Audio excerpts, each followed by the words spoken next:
Tyson il vient, il te dit bonjour. Oh ça, mais qui venait, qui disait bonjour et qui me checkait. Est-ce que tu me bats? Je te passerai un carreau froid. 10 000 likes, on le fait.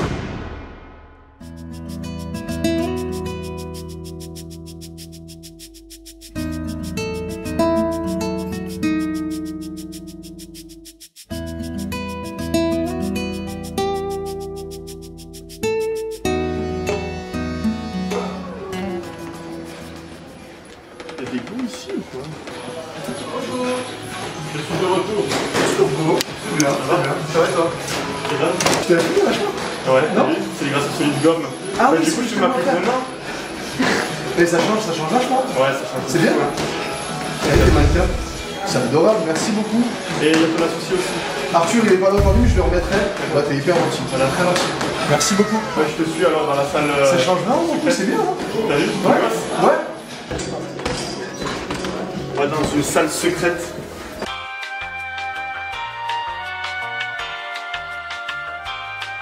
C'est là la salle secrète? Ouais. Non, là c'est pour laver le linge.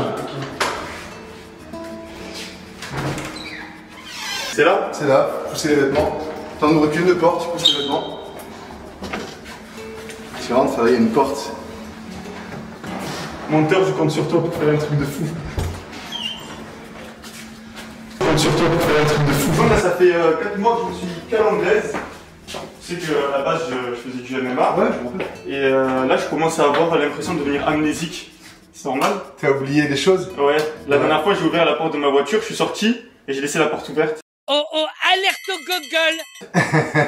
Si t'as pas pris de coups, non, c'est pas Bah, normal. si, en fait, Tu prends des coups un peu. j'ai pris des coups, mais tu sais, c'est sur la garde. Mais non, quand tu prends un coup sur la garde, il y a des micro-chocs. Ouais. C'est pas très bon, il faut essayer d'esquiver, de bouger, il faut éviter ouais. d'en prendre. C'est mieux dans la Ah, garde. le coach il nous a dit frapper plein pot dans votre garde. Non, Donc c'est on pas- frappait plein pot dans notre C'est pas garde. très malin, c'est pas très malin. Ah ouais, après j'avais des bleus sur le front. Ah, mais parce qu'en fait, les mecs qui viennent. Ouais, il y a des champions en fait qui viennent et qui passent carrément leur semaine, voire même leur mois, je sais pas, C'est ça, bien sûr. et qui s'entraînent et qui dorment ici. Mais Saoud, il est 11h, c'est des grasses matinées de champion, ça. C'est pas grave, hein, t'inquiète. Non, mais je rigole, je la rigole. gueule, c'est ça. Il y a plusieurs options pour te casser la gueule. Non, mais adore, je leur ai dit aujourd'hui, pas entraînement. Ok les amis, on est avec Sam du Marseille Boxing Club. Ça va? Ça va? Oui. Ouais, ça va. Ben, merci pour l'invitation. Avec grand plaisir. J'espère que je vais pas trop me faire allumer. A few moments later.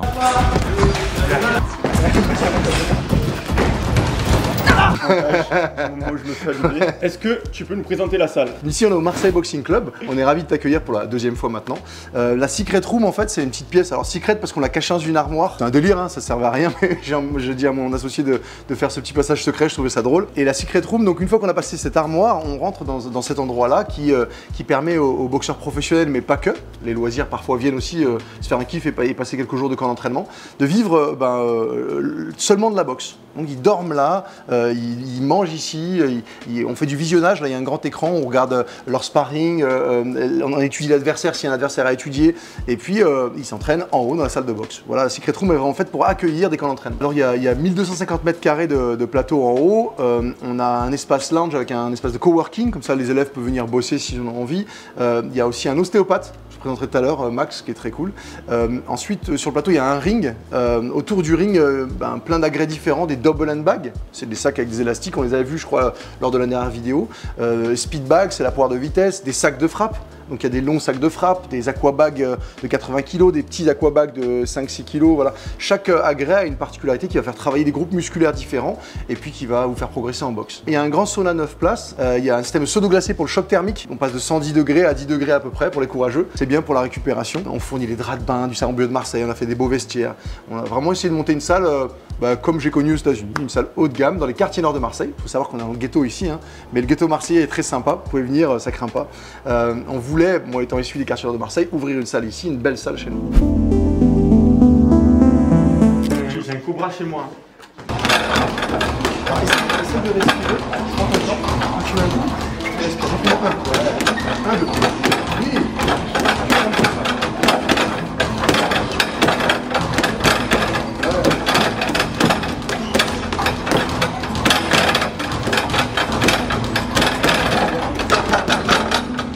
Accélération, autrement, donc tu fais un 2. Pam, pam, pam. Oui. Tu te souviens comment je kiffais au Cobra? Ouais, je me souviens. Pam, pam. Ouais, pas mal. Ouais, c'est plus dur que ce qu'on imagine. Hein. Ouais. On donnerait une note à peu près sur 10. Avant? Par rapport à avant? Avant. Non, on est bien, sur du 8 sur 10. Ah, 8 sur 10. C'est un comparant avant. Si je te compare avec des gens dont c'est le métier, oui, ce sera plus la même note. Mais la progression est là. Et... ouais, ça se voit que j'ai bossé. Oui, ça se voit. Vous avez vu les gars, ça il paye.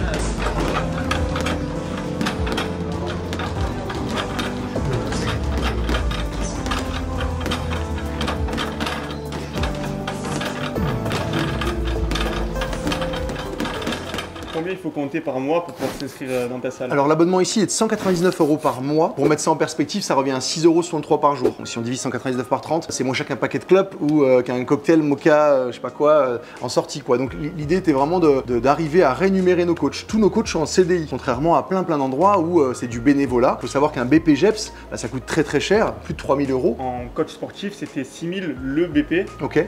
Et j'ai un pote là qui voulait passer justement un BPJEPS box, qui m'a dit c'était 7500. Je pense que c'est un peu moins cher que ça. C'est à vérifier, mais parce qu'il y a... Dites-nous en commentaire. En tout cas, c'est beaucoup d'argent, c'est beaucoup de temps, et espérer que ces gens-là fassent du bénévolat derrière, bah, c'est utopique. On veut professionnaliser, on veut maintenant que le comportement des coachs de boxe soit professionnel. On est à 199 € par mois, mais on est ouvert de 8 h à 21 h du lundi au vendredi, et de 9 h à 19 h le samedi et le dimanche. On vient quand on le souhaite. Nos élèves peuvent venir à 8 h 02, 14 h 24, peu importe. Le coach l'attend et son cours commence quand il le souhaite. C'est-à-dire qu'en fait, il y a toujours un coach pour un élève. Ou plusieurs.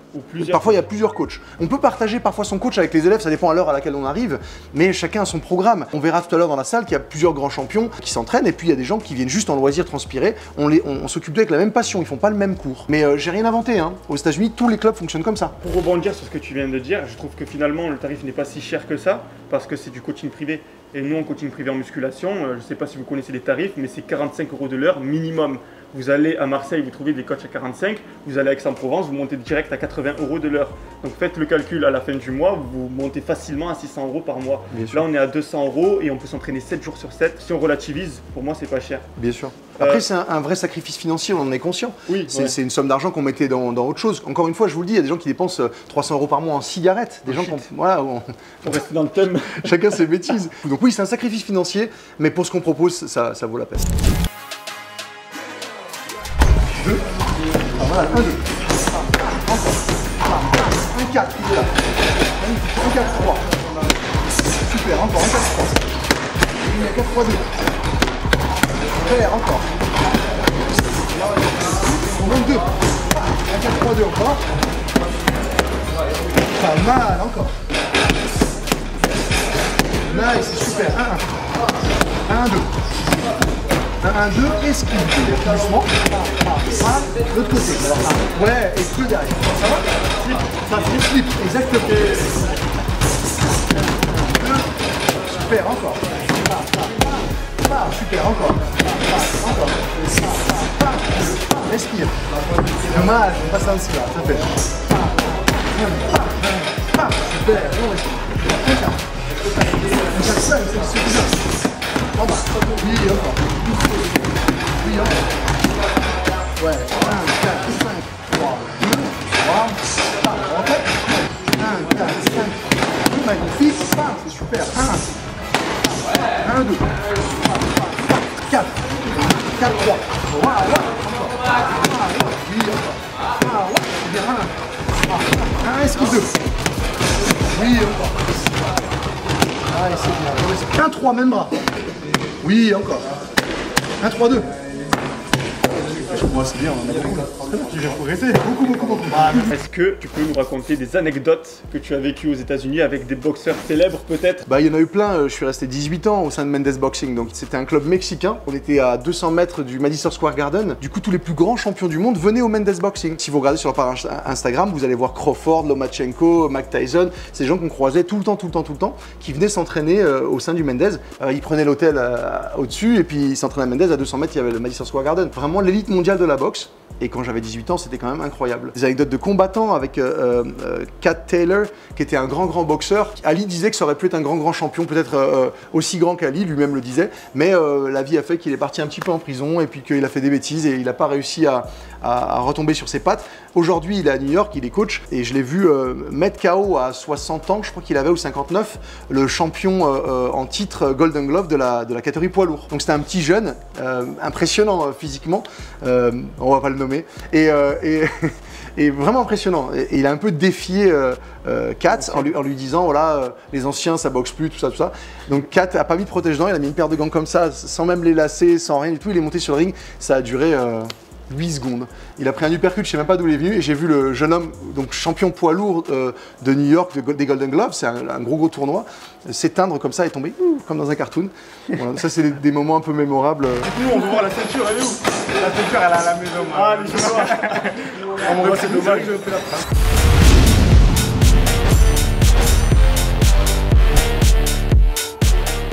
Oui, ça va bien se passer. Ah oui. C'est une belle expérience de pouvoir mettre les gants avec un champion de France professionnel. Bien sûr, c'est un honneur. Il y a plein de gens qui regardent, je suis sûr, ils auraient kiffé tourner avec lui. Exactement. Toujours beau, hein, même avec un casque de boxe, ça va pas à tout le monde quand on peut remarquer qu'il est toujours beau gosse.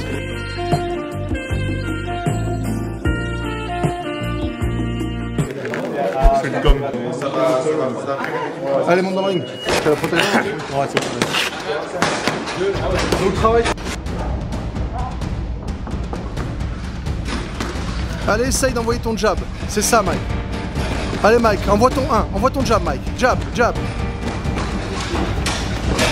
Tu peux travailler, Reda, tranquille, ouais.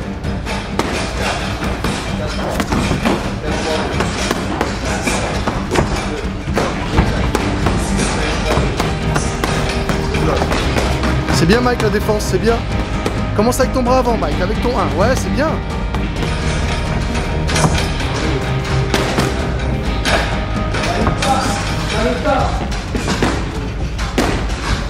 C'est très bien, les garçons.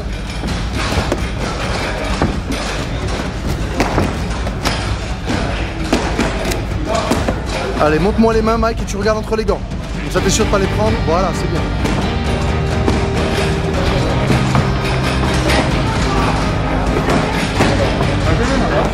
C'est bien, c'est très bien. Allez, on essaie d'envoyer son 1, c'est ça. Tout part du 1, Mike, on envoie son 1. Commence avec ton jab, sinon tu laisses s'installer. Voilà, on commence avec son jab.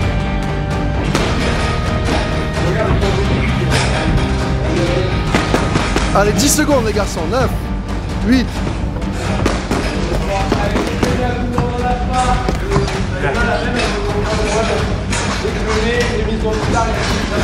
Allez, stop, c'est bien, merci beaucoup. Magnifique, c'est bien. Merci Reda, merci beaucoup. C'était bien, c'était vachement bien, Mike. Allez, un petit pic au foie pour me dire. Ouais, il reste 10 secondes, mais reste tout seul. Est-ce que tu as eu l'honneur de prendre un bourre-pif de Mike Tyson? Alors, Mike Tyson m'a jamais frappé. Il venait souvent au Mendes Boxing. On le voyait souvent parce que son cutman, qu'on peut voir des fois dans le ring, qui avait un chapeau de marin avec plein de pins, des trucs. Et, un cutman, c'est quelqu'un qui s'occupe de réparer tes blessures lors d'un combat. Okay. Il fait aussi ton bandage professionnel. Un bandage sur les mains pro, c'est très différent d'un bandage amateur. On pourrait faire une vidéo là-dessus entière. Et donc, le cutman fait un bandage professionnel pour protéger les mains du boxeur. Et puis, si jamais tu es coupé à l'arcade, tout ça, il doit arriver à soigner. Pour ça, il y a de la vaseline, il y a des mélanges scientifiques pour pouvoir arrêter un saignement, plus ou moins légaux parfois. Donc, il y a plein d'anecdotes rigolotes où un mélange adrénaline-vaseline va stopper un saignement, mais c'est illégal, on peut pas le faire. Du coup, souvent au poignet, ils ont un petit truc qu'on met là avec le pot de vaseline là, et ils ont fait leur mélange adrénaline-vaseline avant, mais dans le couvercle du pot, parce que c'est un peu pâteux. Ce qui fait que quand ils sont contrôlés et qu'ils montrent leur... ils ouvrent le couvercle et donc ils conservent, donc ça c'est une astuce du cutman, c'est illégal mais tous les cutman vont le faire, ça arrête un saignement. Voilà, un exemple, mon cutman très important. Donc Mike Tyson venait souvent à la salle pour voir son cutman, son ancien cutman, c'est pour ça qu'on a fait la digression, parce qu'on parlait du cutman. Et Et vraiment, c'était un mec sympa, adorable, qui venait. Moi, faut savoir que quand je commençais là-bas, je l'avais par terre, je roulais les bandes, je faisais tout ce qu'un jeune coach qui se lance doit faire dans une salle de boxe américaine. Et il n'est pas censé se rappeler de moi. Dans ma tête, il n'est pas censé même venir dire bonjour. Et je me rappelle de Mike qui traversait toute la salle. Oh, Sam! Et qui venait, qui disait bonjour et qui me checkait. Et j'étais vraiment impressionné parce que un mec aussi incroyable, il n'avait pas à faire tout ça, quoi. Et donc il faisait toujours l'effort de venir dire bonjour à tout le monde, même si tu avais ton balai à la main en train de laver par terre, il va se rappeler de ton prénom, il va se rappeler de toi. Il venait vraiment régulièrement. Parfois, dans une période de sa vie plus difficile, il venait faire la leçon pour gagner un peu de sous, parce que Mike a eu des hauts et des bas, et donc il y avait des Wall Street Guys. Les Wall Street Guys, c'est les gens qui travaillent dans la finance à Wall Street, qui gagnent beaucoup d'argent, qui le payaient pour faire la leçon. Il le payait beaucoup d'argent. Et donc Mike, qui n'est pas coach de boxe, hein, mais il le faisait juste pour passer un moment avec lui, quoi. Donc on l'avait vraiment très souvent à Mendes, et il a une aura particulière. On peut comprendre que ce gars faisait très peur. Et quand Tyson il vient, il te dit bonjour. Même s'il est gentil, est-ce que tu es en train de... La première fois, t'es impressionné parce que tu l'as vu qu'à la télé. Et puis après ça, non, c'est un nounours. Et alors il serre pas la main, aux États-Unis on serre pas la main, on fait des checks. Il s'attrape comme ça et puis il serre l'épaule comme ça. Ouais. Donc c'est un peu différent. Ouais, ça fait moins mal. Ouais, ça fait moins mal, mais surtout t'as Mike Tyson dans tes bras, quoi. C'est un truc de fou. Non, c'est un bon gars qui était hyper sympa.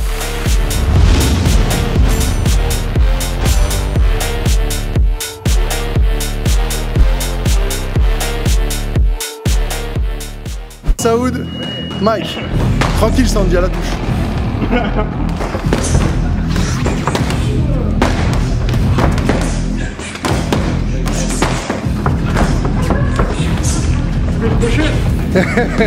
Il est gaucher. Allez, relaxe-toi, lève les mains, relaxe-toi.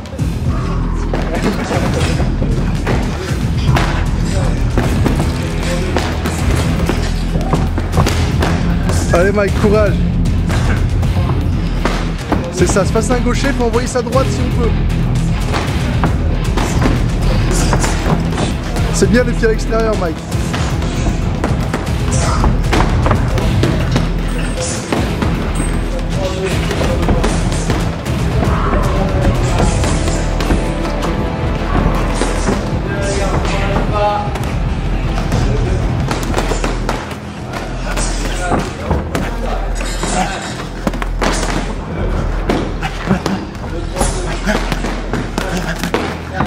Allez, on sort de là, on lève les mains.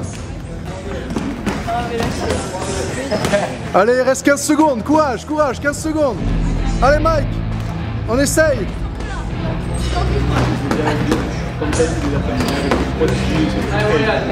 Et Magongora dans le coin.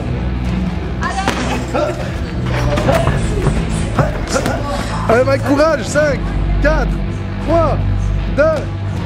Bravo. Magnifique, c'est bien les garçons. Ah non. Super. Ça continue. Non, break, ça y est Sandy. Ça y est Sandy, c'est bon. Il a eu sa dose, C'est bien les garçons, bravo. Merci. Sandy Messaoud, grand boxeur, ça fait plaisir. Mike, tes impressions? Mais lui, il est plus fort que lui. Hein.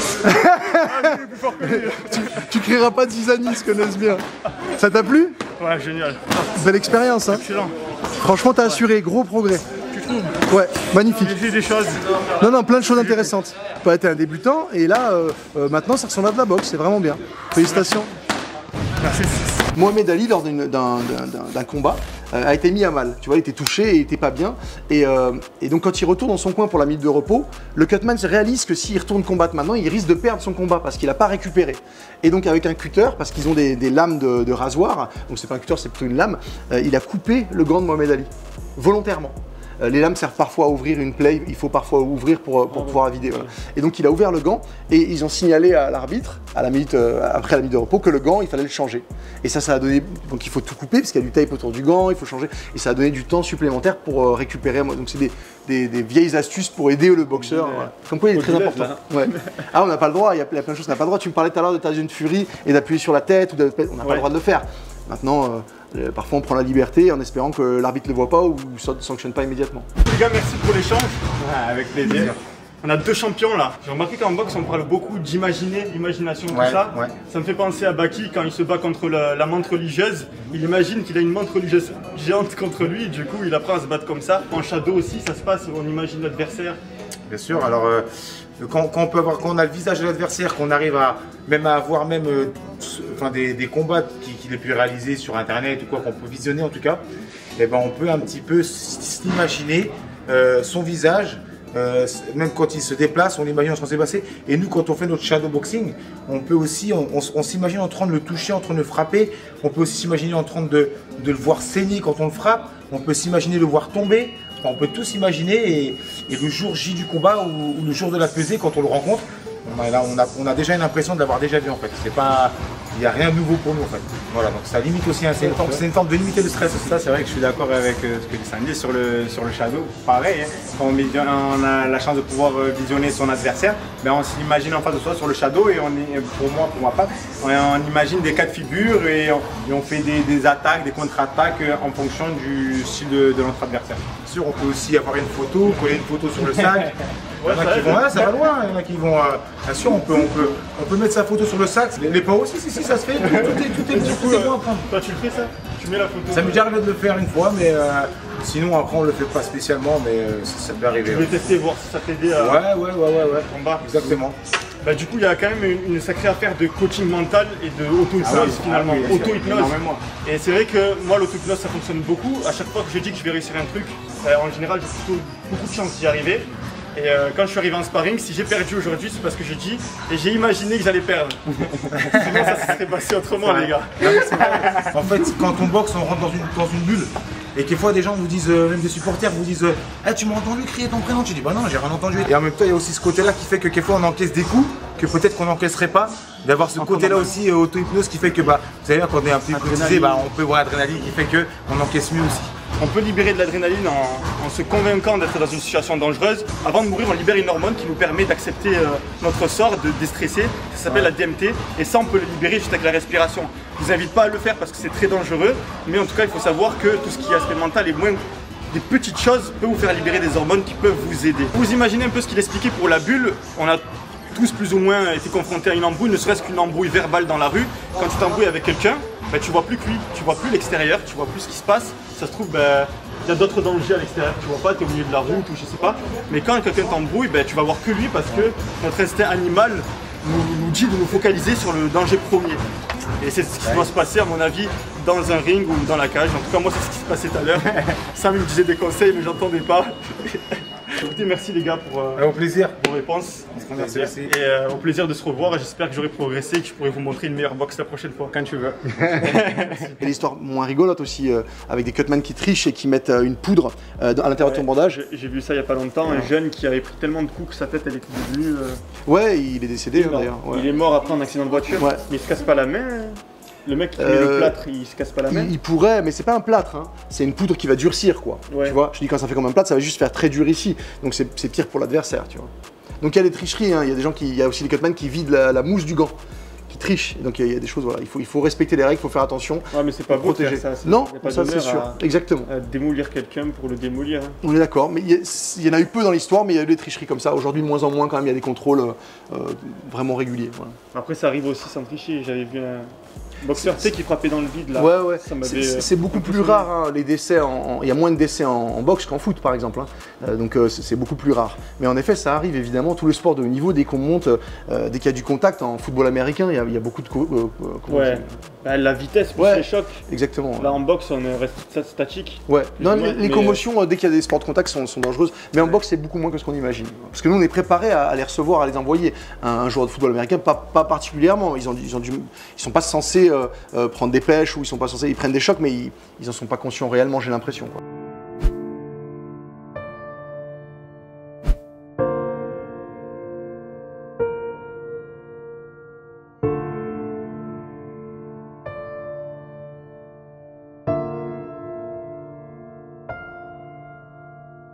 Emma Gongora, qui est championne de France et championne de l'EEC francophone. Alors maintenant dans la catégorie des feathers, c'est ça? Ouais, c'est ça, et, des plumes. Les plumes, exactement. Et aujourd'hui, Emma va nous cogner du mic. Oh Donc shit. vous voyez, en pourcentage, On commence. Oh, attendez. Moi je propose 10% Allez. au ventre.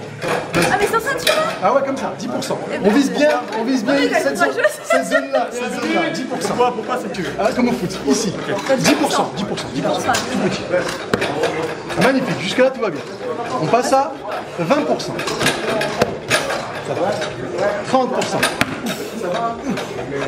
J'ai peut-être pris un peu plus 40 vous. 50%. Ça va? Ouais. 60%. Attends. Ah non, petit break, petite pause. Attends, vous avez résisté vous à 60%? Je sais pas quoi, je suis pour ça. Venez. Moi je veux voir. 60%. Mets les mains en bas, comme ça. On est bien.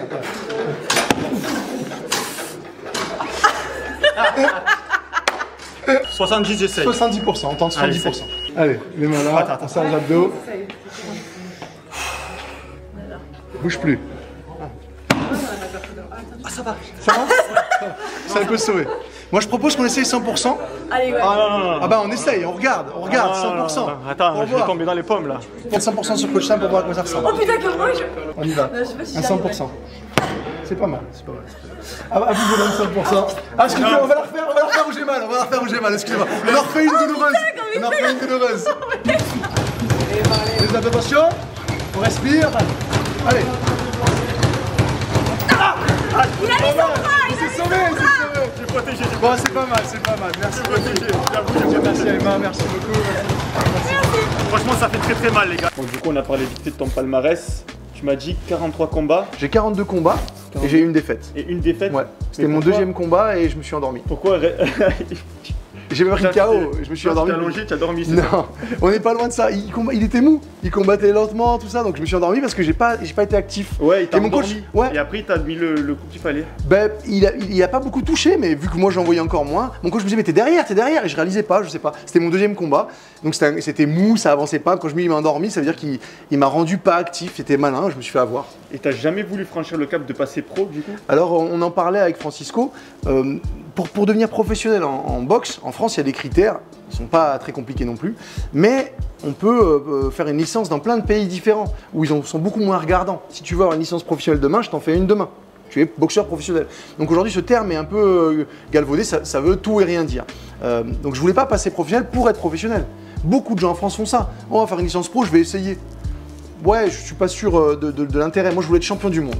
Si je passais pro, je voulais être champion du monde. Mais le champion du monde à mon époque, c'était André Ward. Et ça n'était pas possible. J'ai eu l'opportunité de mettre les gants avec des gens incroyables à New York, de haut niveau, professionnels, et j'ai vu le gap, ce qui me séparait d'un possible titre WBC monde, c'est ce que j'aurais rêvé d'avoir. Et donc il fallait être réaliste, je voulais pas être pro juste pour être pro, je pouvais pas être champion du monde, c'est pas grave. Le coaching me passionnait déjà, on avait déjà commencé, donc après mes combats amateurs, j'ai décidé de me concentrer sur le coaching. Du coup merci Emma pas pour ce sparring mais pour m'avoir frappé du coup. De rien, c'est avec plaisir. Ça fait mal, même à 60%, vous avez vu que je commençais vraiment à bien galérer au niveau encaissement. C'est parce que j'ai pas l'habitude aussi, je pense. Ouais, Quelqu'un avec de l'entraînement, il arrive à... Toi si on te tape sur le ventre, je pense que tu résistes bien. Il y a des fois au combat où je l'ai senti, Ouais. et tu serres les dents, tu souffles un peu, et après ça passe, ouais, mais c'est l'entraînement, c'est clair. Est-ce que tu peux te présenter rapidement? Quel est ton palmarès pour ceux qui nous regardent? Je m'appelle Emma Gongora, donc je suis boxeuse professionnelle ici au Marseille Boxing Club. J'ai 9 combats, 6 victoires, 3 défaites. Je suis championne de France pro et championne WBC francophone. Est-ce que c'est la ceinture verte? C'est ça. Oh là là, c'est ma C'est ceinture ça. préférée. Et ouais. Est-ce que tu peux nous parler de ta meilleure victoire selon toi, la plus impressionnante, celle dont tu es la plus fière? Ça faisait même pas un an en fait, je viens du kickboxing. Pendant 6 ans j'en ai fait en pro et après je suis passée en 2020-2021 en boxe anglaise et c'était mon plus grand combat du coup, après le kickboxing et c'était pour une ceinture en 10 rounds.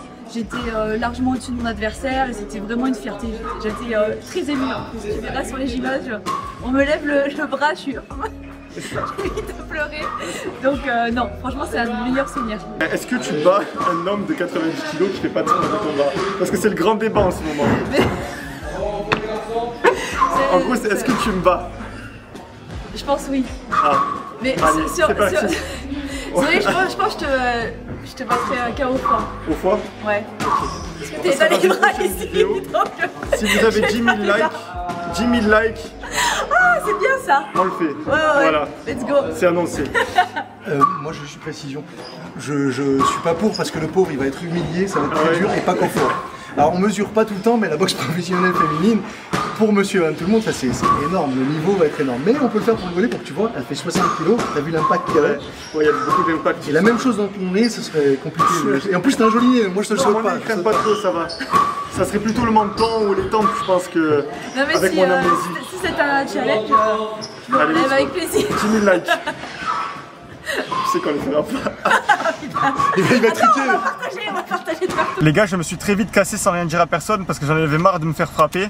N'oubliez pas, le sponsor MyProtein, code SOL10 les gars. Là, je vais manger des chips protéinés. Utilisez-le en masse pour vos compléments alimentaires et vos vêtements de sport pour me soutenir. Vous avez aussi les solides gommes sur mon site internet. Sur ce, la fête est déjà finie. La cloche, le like, reste solide et la vie sera pour toi un film de cuisse. Peace. Et comme dirait Tyson,